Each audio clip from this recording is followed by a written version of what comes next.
And I'm just going to ask you a couple of questions just to highlight some of the things that I already have, that I know I want to put in your edit anyway that we already have. Okay. So it's not going to be as long as it was before, just so you know. Alrighty. All right. So look into the camera and give me your full name, age, and hometown. All right. My name is Nikki Williams. I'm 37 years old. I come from Kansas City, Missouri originally, and I live in Belton, Missouri. Awesome. Okay. Now tell me about how the different singing avenues that you've taken in your lifetime. Like I sing in church, I sing in concerts, I sing for the homeless, or whatever it is that you do. Okay. Well, throughout my entire life, I've sang everywhere that anyone wants me to sing at. Community events, weddings, funerals, nursing homes. I sing at church. I sing at different karaoke bars sometimes with different bands at clubs if they, need a singer. Let's see. Oh, I grew up I studied opera and art music for 13 years. I don't do opera anymore. I had a very severe type of pregnancy illness with all of my pregnancies, and it's called hyperemesis actually, and it's like all day morning sickness all the time for 9 months, and that actually damaged my upper range, so I'm not able to sing opera anymore. But that was never what my forte was. I prefer to sing soul and gospel, some pop. I like to sing a little bit of rock and roll, sometimes country, quite a few different things. And tell me about have you tried out for American Idol, America's Got Talent, any of that stuff? Have you ever been invited to try out for a singing competition show before? I have never auditioned for anything like America's Got Talent or American Idol or X Factor. I've never been invited to audition for a singing television show before. This is my first time at any of that. It's pretty exciting. And tell me about some of the things that you've gone through growing up. So you kind of highlighted that, in your other interview, I'm albino, I am blind, I have a thing with my eyes called blah, blah, blah. Can you just kind of highlight those again for me? Yes, actually, yes. I was actually born with a condition called albinism. It's hereditary and it's recessive, so both of the parents, your parents have to carry that gene for you to be born albino. This means that I don't have any pigment, or what they call melanin. What gives people the color to their hair and their skin, what makes you be able to get a suntan, or gives people brown eyes, green eyes, such forth and whatnot. I don't have any of that, so my hair is very platinum blonde, almost white. My eyelashes and eyebrows are very white. My skin is very pale white. My eyes are very, very pale blue. Oftentimes, frequently they will look pink if the light hits in the right direction. It might do that on camera right now because I don't have any mascara on, and when I wear darker mascara, it seems to help my eyes, the blue come out in my eyes more. So I usually like to wear that, but I'm not. I went sans makeup today. I am legally blind, and that comes along with the condition of albinism. Growing up, this caused me, the whole package of that caused me a great deal of ridicule and bullying. It was a catalyst for that type of thing growing up. It reached its height in severity when I was 13 and 14 years old, when I was about middle school aged, 7th and 8th grade. And especially 8th grade, my grades started to drop. I lost interest in the activities that I usually enjoy, theater and music and writing, and I became suicidal at that point. And I went to live with my aunt and my uncle in Oklahoma for the rest of my 8th grade school year, which was about 3/4 of the school year. It was a much smaller school. There were only 8 people in the graduating class. I didn't have that trouble with bullying and ridicule there. So I was able to work on my own self-esteem, kind of get my head right on my shoulders, get my feet back on the ground, and understand a little bit more about who I am and where I'm going and where I come from. Moved back here my freshman year of high school, back to Belton, Missouri. I've lived here most of my life.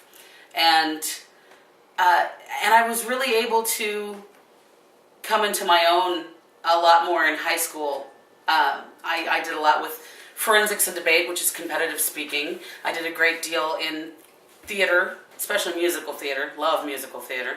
I haven't done a lot of musical theater in a while because I've been raising my children, but I adore it. I'm the kind of person who wakes everybody in the household up at 3 o'clock in the morning because I'm singing show tunes at the top of my lungs. It drives my kids crazy. And they're like, Mom, would you shut up? We're trying to sleep. Oh, yeah, sorry. That's awesome. And here I am belting out tunes from Annie and the Sound of Music at 3 o'clock in the morning. I love that. Awesome. But I had a teacher in high school. His name was Ben Martin. He was my speech and debate coach, who was he was my inspiration, and he was kind of my mentor. He guided me a lot through that whole age, that 16, 17, 18-year-old time frame. Really helped to build up my self-esteem, taught me a lot about communicating, and just made me a better person in general. So the song that I sang for you, the Wind Beneath My Wings song, I sang at my graduation and dedicated to him because he really was the wind beneath my wings at that point in my life. I'm going to continue with this story. Shall I go on further? No, I mean, unless you have something else that you want to say that you don't feel like you have to. Well, I'm going to say a little bit more, though, because Sure. I know I mentioned in the other part of my interview that I have 2 daughters, but I also had a son named Douglas, who I carried him to term, and I had a condition called preeclampsia that went undiagnosed, and basically that means very high blood pressure during pregnancy, and because of that condition, the placenta separated from the uterus, which cut off his oxygen supply, and he was stillborn. And I almost died as well, actually, on the operating table. And that's how my adult life actually started out. I got married when I was 19, and that happened when I was 20 years old. And, it was at that point in time, and that was a very unplanned pregnancy. I had planned on going back to college and finishing my degrees in theater arts, communications, and vocal performance. But at that point in time, that completely changed my whole perspective on life at that age. Because I was ready. I had prepared myself for 9 months to bring this person into the world. And that was denied to me. So at that point in time, I said, well, I have to have a baby. I have to do that. And so I had my 2 daughters. And, I know I didn't sing the song for you, but that's one of the songs that's very close to my heart is Tears in Heaven, Eric Clapton's Tears in Heaven. I had played at his service. And I do sing that on occasion, kind of in remembrance of him. Because he was only in my life for a very brief amount of time, but it was a time of learning, and he accomplished what it is he needed to accomplish in this lifetime in that short span. Able to put just a lifetime full of joy into just an instant. I'm sorry to hear that. Thank you.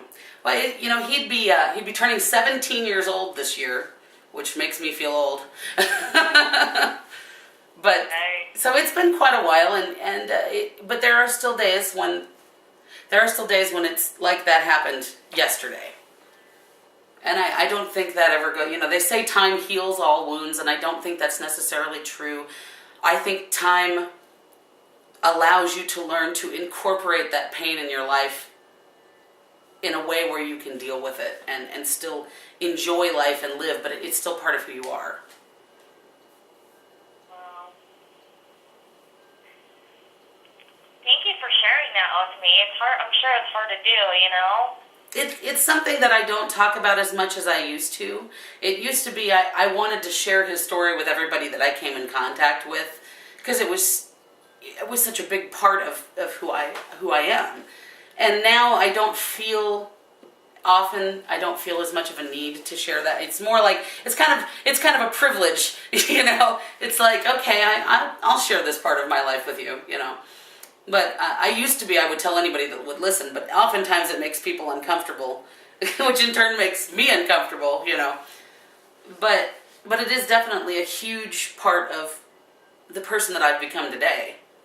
Huge. I mean, that was my first experience with death in life. That's the first person I ever lost, was my son. And so it completely changed me entirely, personally. Personality-wise, it completely changed what it was, what my priorities were in life at that point in time. No.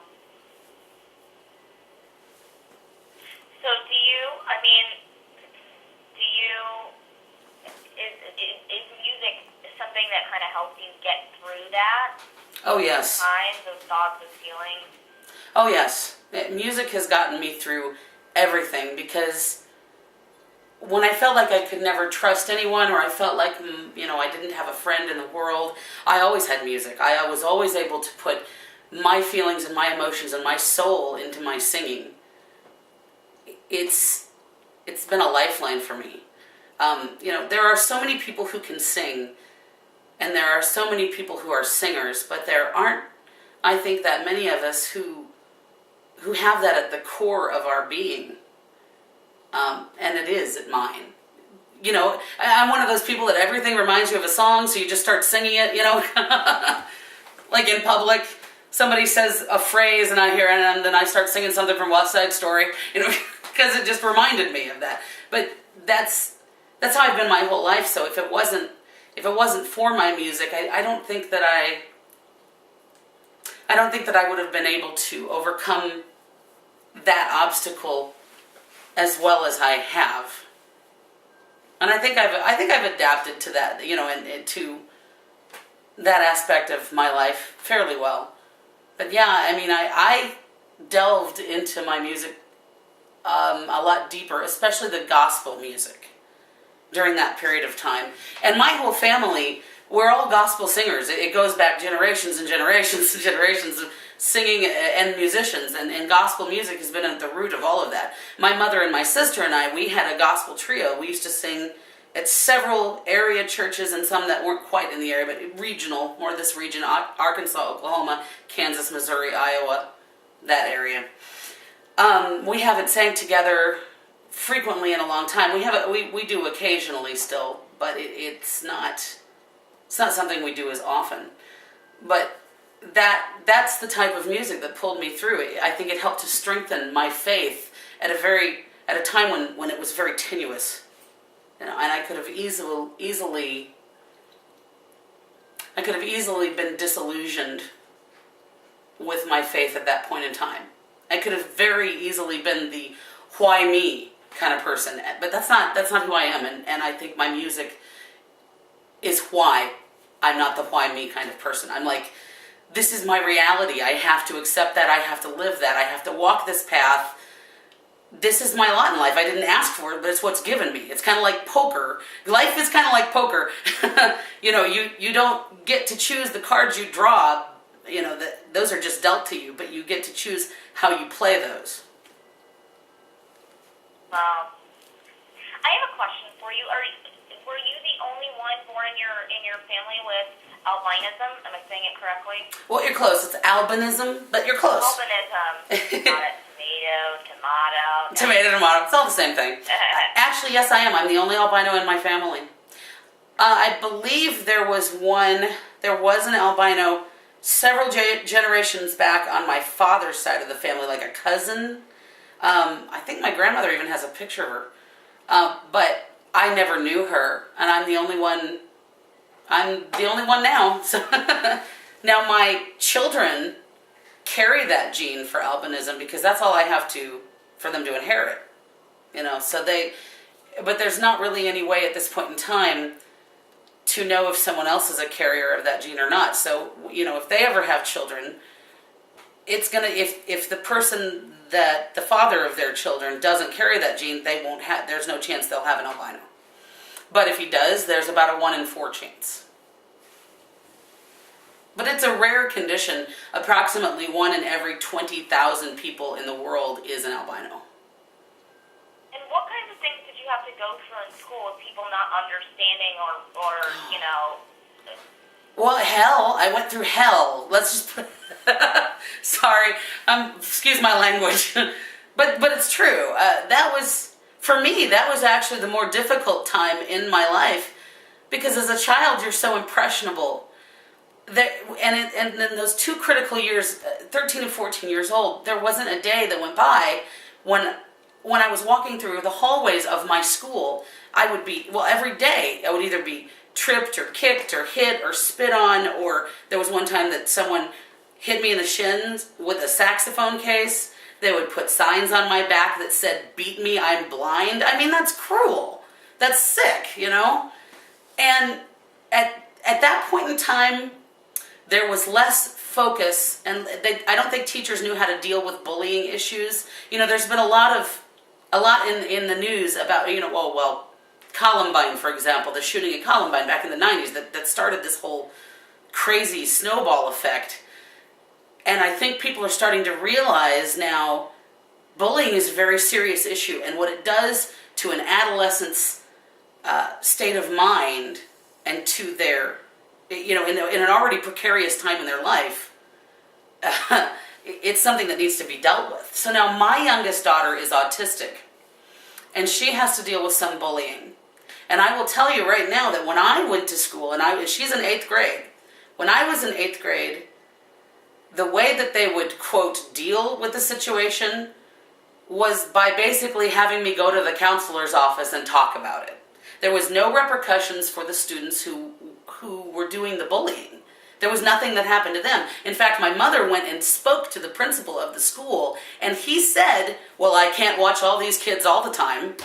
That was his... I have heard that so many times, by the way, and like it just baffles me. I know, it's like how do those words even come out of your mouth? Really? Oh, exactly. You know, and it's like, and my mother's like, "But she's a student at this district. My child is a student at this district, and while she is here, it is your responsibility to make sure she is safe and she's all right." And she's obviously not, you know. And it's like they just they wanted to pretend that the problem didn't exist. I think that was, if we just pretend it doesn't exist and ignore it, it'll go away. You know what? It doesn't go away, because even though my self-esteem with the work that I've done on it has improved, there are still lingering issues for me that when I walk through a crowd and I hear someone whispering, my automatic reaction is to assume that they're talking about me.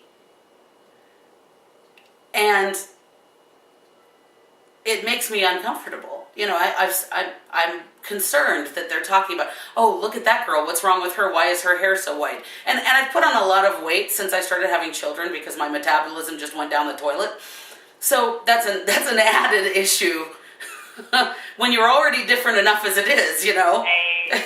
It's right. And I personally, it is my personal belief that I am a beautiful person.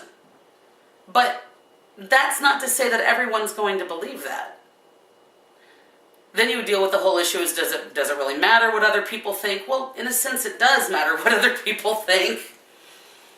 Because nobody wants to be the outcast. Nobody, you know what I mean? Nobody wants to have those feelings of, you know, "Oh my gosh, are they talking about me?" Or, you know, "Oh, they're looking at me different because of me," you know what I mean? Because I don't look like the normal society or like what they think I should look like or whatever it is, you know? That's correct. Yeah, no one wants to feel that way. Likes to feel like that. And I think that I excelled in the performing arts as a way to compensate for that. Okay, fine. If I'm going to be the different person, let's take that difference and use it in something positive. If you want to point at me and say, "Oh, she's really different," then point at me and tell me I'm different because I'm exceptional at something. And which worked in a sense. I was voted most talented in my senior class. I thought that was very nice. You know, and they also voted for me to be the class soloist at our graduation. You know, so there's a certain, you know, ability to earn respect on a certain level when you're when you have an outlet, a creative outlet like music. And so I'm very thankful for that. And it really, it was my saving grace, I tell you. Not just in all the ways, ever since I was a little kid, I've always been, the one who was the soloist and who had all the spots and, in the school plays and this, that, and the other. Oh, that little Nikki girl when I was like 9, 10 years old. She sounds like Annie, because that was a big movie musical at that point in time. It was like 1981, 82. She sounds like Annie when she sings. You got to go hear this little girl, It was, and that's a much better way to get it, to a much better feeling for that kind of attention than the type of, excuse me, than the type of attention that's the more, oh, what's wrong with her? So, yeah, I think now looking back and having this time of reflection with you here, thank you for the counseling session. I love hearing it. I love hearing it. Well, I'm glad. I appreciate it. There was something else I was going to ask you, though, and I can't remember what I was. Oh, can you just do me a favor? Can you kind of step up to the camera a little bit and show me what you mean about your eyes? Because I've just never seen that before. Okay. I'm interested to know what you mean by it, because I'm like, I don't understand. They wander. So I just want to see what you mean by that. Okay, about, for example, the nystagmus movement that I have where my eyes move around? Or... All right, yeah. Get the eyes there, Mikey. Hold on a second. I'm a little choked up there. You got it? Zooming in. Huh?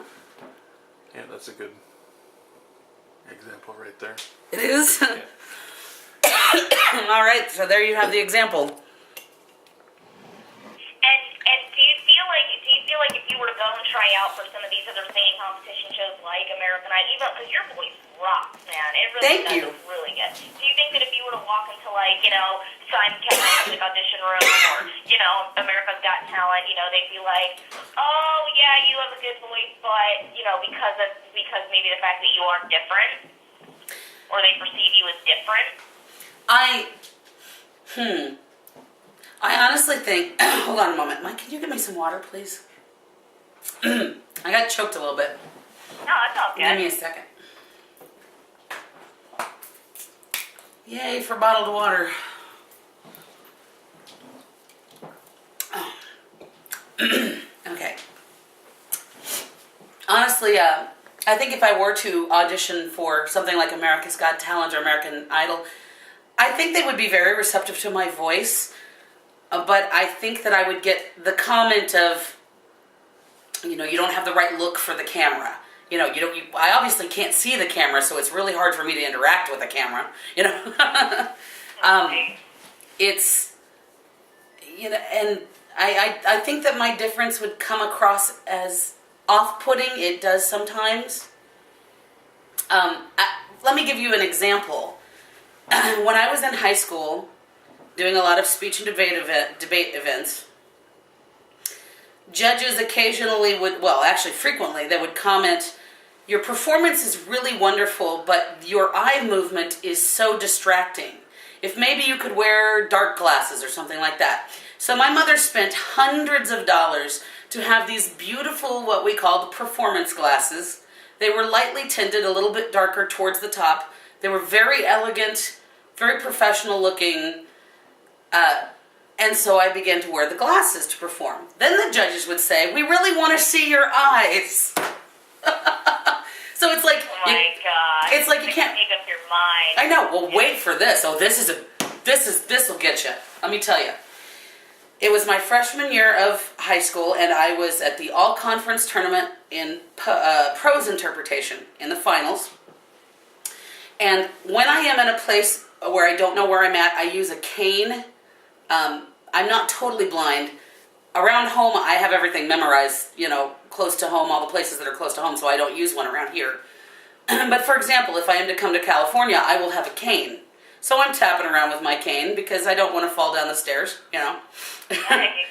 And I'm in the finals round and I perform, and on the ballot later I'm reading, you don't need to use a cane and dark glasses to get our sympathy vote. Well, at the age of... What? Yeah, and I'm 15 years old at the time, right? And that was devastating to me, and I'm a highly competitive person, and I want to win, right? So I'm like, all right, well, I'll try it without the cane. The next day I went to competition, I didn't take the cane, I fell down an entire flight of stairs.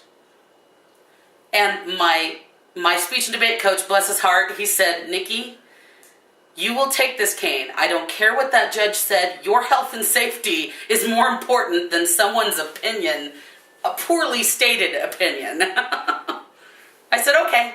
So, but I mean, you know, it's like, can't please all the people all the time, right? That's right. That's right. So, you know, I've gotten to where I try to let my voice just do the work for me. I mean, I love to dress up and put the makeup on and do all that kind of stuff because it's fun, right? It really is.